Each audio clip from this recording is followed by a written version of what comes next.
It looks like the Palace called and Daily Film, they changed the headlines. So suddenly People magazine is now Pro Sussex magazine. And this is just the tip of the iceberg of the media's meltdown over Harry and Meghan bringing their kids, ensuring that the media do not get a single glimpse of them, of Meghan and the kids. And it just puts to shame all of the did they come, didn't they come narrative. They've done polls, also surveys to ask if people saw Meghan and the kids came. Like, why are they so important for irrelevant royals? Why? Why are they so desperate to see the kids? I saw this unhinged creature post this, and they think it's normal. Are you a pedo? Why do you want to see the faces of kids their parents don't want you to see? Why are they so desperate to see their faces? Like, what? What do you want to use their faces for? For me, it's just how these clowns can write these things about Meghan and Harry's kids, but they'll never dare to write this about William and Kate and their family. The language they use to dehumanize Meghan and their kids is just next level. But if the holiday pictures show anything, is the fact that Meghan, Harry, the kids, they're glowing and they're thriving, and the British media, the royal family fans, they can't stand it. And we absolutely love it. Princess Henry of Sussex, Meghan, the Duchess of Sussex, the Countess of Dumbarton, and Baroness Kilkill has posted some pictures to her personal Instagram. And I think I might just start saying all of her titles at the beginning of every video just to piss some people off.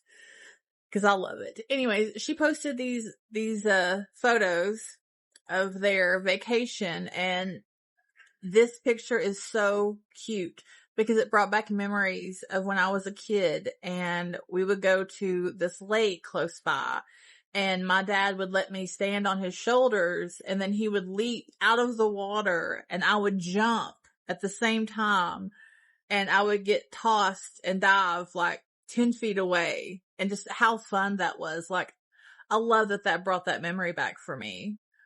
Another picture that she posted was her beautiful family playing in the waves of the ocean, which is like, I've never seen the ocean. Well, actually, I have seen the ocean from a bus going across a bridge, but I've never actually been to the ocean, unfortunately, which is sad because, God, I was right there, but I couldn't go. Anyways, beautiful picture as well. Archie is getting a tan. I love that. And while she did post a few other pictures, I found this to be the most beautiful picture because it captures such an important memory for the kids, because they'll probably not remember this as well as their parents would want them to, especially Harry. So she probably has videos of them as well. And it's so poignant to me because both Archie and Harry have bouquets of flowers in their hands. And it very much looks like they are going to go visit Diana's grave. That's something that was talked about in some headlines.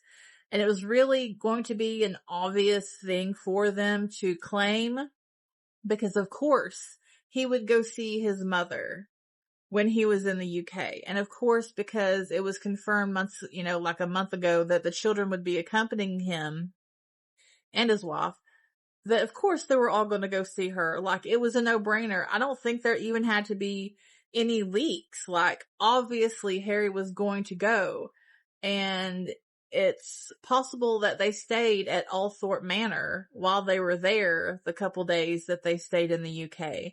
And I think it's so beautiful that the kids finally got to go see where their grandmother has been laid to rest and pay their respects. And Lily might be a little too young to really understand it, but Archie, he's like 8, I think.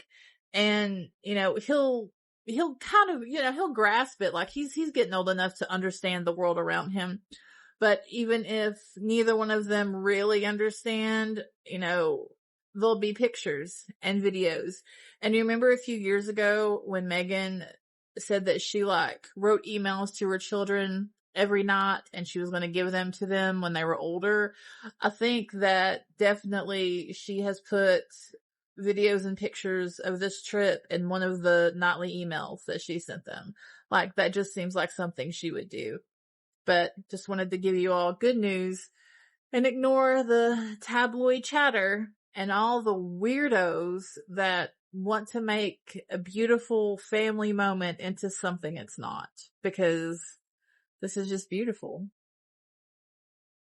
This comment is in response to me posting a video sharing pictures of Duchess Meghan and Prince Harry and their vacation with their children. What part of it do you think sparked this comment? Because it was such a fun little video. It was just talking about the cute pictures of their vacation and where they might have possibly went. And I reminisced about memories of mine when I was a child, because a lot of the pictures reminded me of that.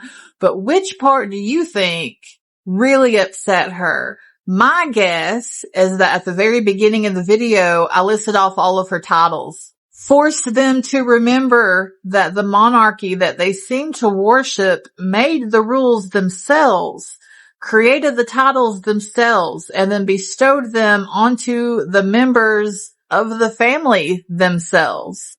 These people get some kind of weird cognitive dissonance in them where they forget that this is how the monarchy works. Everybody gets a title. Some can decline them, some don't. Usually when people like Harry get married, he gets an additional title, as did his wife. That was always what was going to happen. And I'm sorry. No, actually, no, I'm not sorry that his wife isn't as pale as me or you, because it's none of our goddamn business who he married. He married for love, something that you would think you would want, knowing that literally the only person we're aware of within the last 100 years of the monarchy that actually married for love was Charles, actually. It was Charles. He actually did marry for love the second time. The rest of them haven't. They've married because that's just, their duty. That's what they had to do. That, they chose the person or strung the person along for 10 years that held out, hoping they would find another woman to marry, and all the others said no. But I think that's another thing that really upsets people like her is, it took Harry less than a few months to know she's the one. This is the one I want to spend the rest of my life with. And she prefers to get her narratives from the tabloids, and the tabloids feed on her stupidity and hate and write these horrific articles about a wonderful woman that if she were herself, this one, like a girl's girl, if she didn't have internalized misogyny and very obvious outward racism, she would see is such a kind and beautiful and smart woman. But all she can see, all in her head, is that this woman's skin is just a little bit darker. And how dare she think that she is above me? Because that's how these people think. The monarchy are some elite gods that are, us mere mortals can't compare to. So when a woman who is biracial, hell, it would have been worse if she were black, like straight up black. But, just a biracial woman marrying into the royal family has set women off like this because they have read the tabloids for 37 years and they thought they knew Harry. They thought they knew what he wanted, what he, needed, what he should have had. And then when he goes and makes a choice and marries not only an American, but a biracial American, and she is elevated above this woman in the picture, oh no, her brain fried. Something just broke inside her. And so she sees a happy family and she asks what the fuck is wrong with people and tells them to get a fucking life, because the thought of seeing that biracial woman and that man and the two children that they created together, it literally drives her insane. So I hope you see him every fucking day. Well, of course you are. You're obsessed with Meghan. You're obsessed with everything she does. That's why my video popped up on your algorithm, because you comment and that hate just festers and festers and oh God, you can't stand it. And it's going to be forever. She's going to have those titles forever. Her kids are going to be prince and princess forever. So hope you watched this one too. Hello, squaddies. Thank you all so much for joining us today. Forget the photos for a second, squaddies. The real bombshell wasn't where Harry and Meghan were. It was the fact that the British tabloids didn't have the slightest clue they were there. Now that's funny. We're talking about this same royal media that acts like they've got CCTV cameras following the Sussexes 24/7. Every other day it's sources close to or a palace insider reveals. Really? Because this time those insiders must have been on vacation. Harry and Meghan reportedly spent time at Althorp, and the press was out here throwing darts in the dark. One paper guessed this, another guessed that. The so-called experts were connecting dots that didn't even belong on the same page. Then Meghan calmly dropped those family photos and boom, game over. I'm telling you, those pictures caused panic at the palace and sent the royal media into full meltdown mode. Why? Because the story wasn't leaked to them first. That's the part that stings. When Harry and Meghan decide to keep something between themselves until they're ready, the whole royal gossip machine starts coughing and spluttering like somebody unplugged the Wi-Fi. Suddenly, the headlines dry up, the exclusive sources disappear. Everybody starts looking around asking, wait, does anybody actually know what's going on? Apparently not, and that's what makes this so entertaining. Regular people do this all the time. You go on vacation, you enjoy yourself, then you post the pictures after you get home. Nobody calls that suspicious. Nobody says you're hiding. You're just living your life instead of giving strangers a running commentary every 5 minutes. That's exactly what Meghan did. She didn't ask permission. She didn't wait for the tabloids to approve it. She simply said, "You'll see it when I decide you'll see it." That's called being in charge of your own life. Some people can't stand that. Let's be honest. Certain newspapers have built an entire business around acting like Harry and Meghan are public property. They expect updates on everything, where they are, what they're wearing, what they're eating, probably what brand of toothpaste they're using next. Sorry, the subscription got cancelled. Harry and Meghan have figured something out. If you stop feeding the rumour machine, eventually it starts talking to itself. And that's exactly what happened here. They spent days guessing, while the Sussexes were just enjoying family time without the noise. Imagine getting paid to know everything and then getting beaten by an Instagram post. That's rough. The funniest part, Meghan didn't need a press conference. She didn't write a long statement. She posted a few photos, smiled, and watched the entire conversation flip upside down. That's confidence. Harry and Meghan proved something.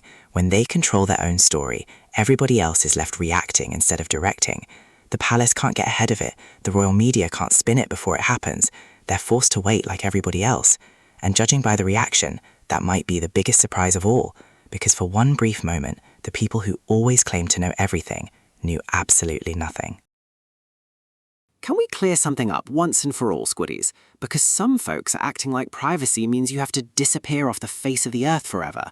That's not how real life works. Meghan didn't hide her family. She just refused to let strangers decide when the world gets to see them. There's a huge difference. Think about your own life. You go on holiday with your family. Are you posting every single meal while you're still sitting at the restaurant? Probably not. Half the time you're too busy enjoying yourself. Then you get home, pick the best pictures, and post them whenever you feel like it. Nobody calls that suspicious. Nobody says, "Aha, you waited 3 days, what are you hiding?" People would laugh at that. So why does that same common sense suddenly disappear the moment Harry and Meghan do it? I'll tell you why. Because some people have convinced themselves that the Sussexes owe them a live broadcast of every family moment. Breakfast, update us. Vacation, update us. Walking the dog, update us. Blink twice, breaking news. Come on now. Meghan isn't saying you'll never see my family. She's saying you'll see them when I decide. And honestly, that's how it should be.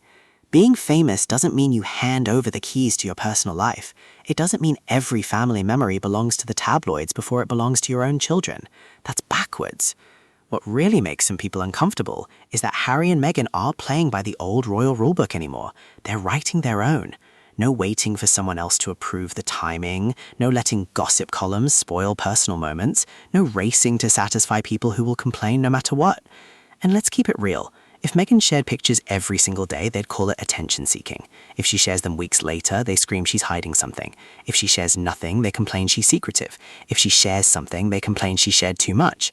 At that point, you're not dealing with honest criticism. You're dealing with people who already decided to be upset before they even opened the app. You know what makes me laugh, Squaddies? We've been hearing the exact same prediction for almost 10 years. They're finished. This is the end. They won't last. They'll be crawling back. Really? Because I've been hearing that song for so long, it's starting to sound like a broken playlist. And yet, here we are. 10 years later, Harry and Meghan are still standing, still together, still raising Archie and Lili, still building their own path, still making headlines without asking anybody for permission. At some point, you've got to ask yourself, who actually got this story right? Because if somebody predicts rain every single day for 10 years and the sun keeps coming out, maybe it's time to stop listening to the weather forecast. That's exactly what's happened here. The critics have been waiting for this couple to fall apart since day one. Every month, it's another dramatic headline. Every year, it's another exclusive claiming this is finally the moment everything falls apart. Then, nothing happens. Harry and Meghan wake up the next morning, carry on with life, and the prediction gets pushed back another 6 months. It's almost become a tradition. And here's the funny back. People keep saying they're irrelevant. Now hold on. If someone is truly irrelevant, why are they still leading conversations around the world? Why does every new photo, every appearance, every business move, every interview, every announcement turn into a full-blown debate? That doesn't sound like irrelevance. That sounds like influence. You don't spend years talking about people who don't matter. Regular people know this. When somebody keeps saying they don't care about you, but somehow knows everything you're doing, they're telling on themselves. We've all met that person. I don't even think about them. 5 minutes later, they're given a 20-minute presentation about your life.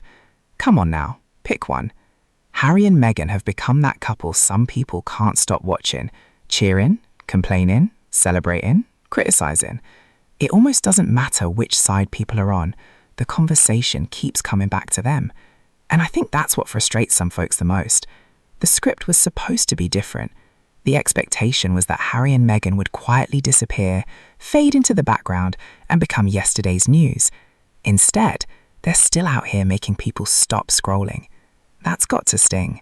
But saying they don't matter anymore while they're still driving global conversations, that argument gets harder to sell every single year. Harry and Meghan didn't survive because everyone agreed with them. They survived because they kept moving forward while the noise kept getting louder. That's something regular people can understand. Sometimes the best response isn't another argument. It's living your life. It's staying focused. It's proving people wrong without making every day about proving people wrong. And after 10 years, that's exactly what Harry and Meghan keep doing. The predictions keep changing. The headlines keep changing. The rumors keep changing. But one thing hasn't changed at all. People are still watching. And whether that makes the critics smile or makes them lose sleep, that's a reality nobody can ignore.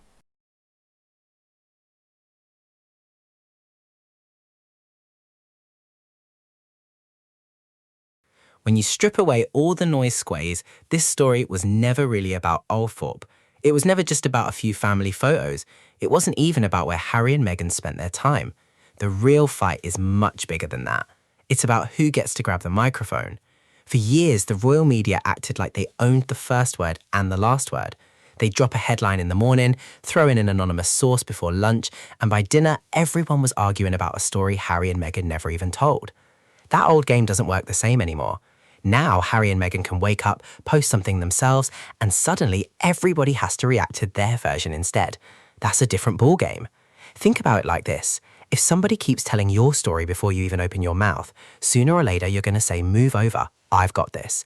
That's exactly what the Sussexes have been doing. They're not waiting for somebody else to explain their lives anymore.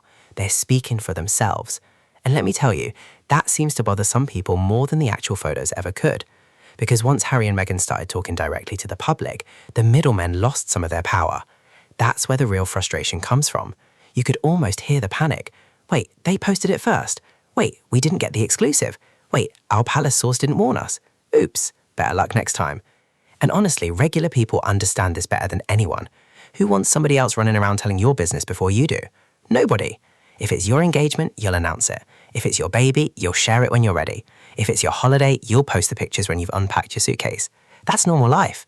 Harry and Meghan are doing what millions of families already do every single day. The only difference is their audience is a whole lot bigger. Here's what really cracks me up. The louder Harry and Meghan stay in control of their own story, the louder certain critics become. That's like getting mad because somebody else is holding the remote for their own television. Make it make sense. Whether people cheer them on or roll their eyes every time their names pop up, one thing is impossible to ignore. Harry and Meghan keep setting the conversation instead of chasing it. People don't wait to hear what the tabloids think anymore. They wait to see what Harry and Meghan say next. That's influence. That's confidence. And after everything we've seen over the past 10 years, I think one lesson is crystal clear. You don't really own your story until you stop letting other people write it for you. Harry and Meghan figured that out. Now everybody else is trying to catch up. Thank you all so much for watching. If you enjoyed today's video, don't forget to smash that like button, share this video with your friends, and subscribe if you haven't already. And hey, become a channel member and join the amazing family. We'd love to have you. As always, thank you to every single one of you for your support. I appreciate you more than you know. I am your host, Miles. Stay blessed, have an absolutely fantastic weekend, stay safe, keep smiling, and don't let the tabloids raise your blood pressure. I promise they're trying harder than you are. Until next time, take care, and I'll catch you in the next one. Bye, everyone.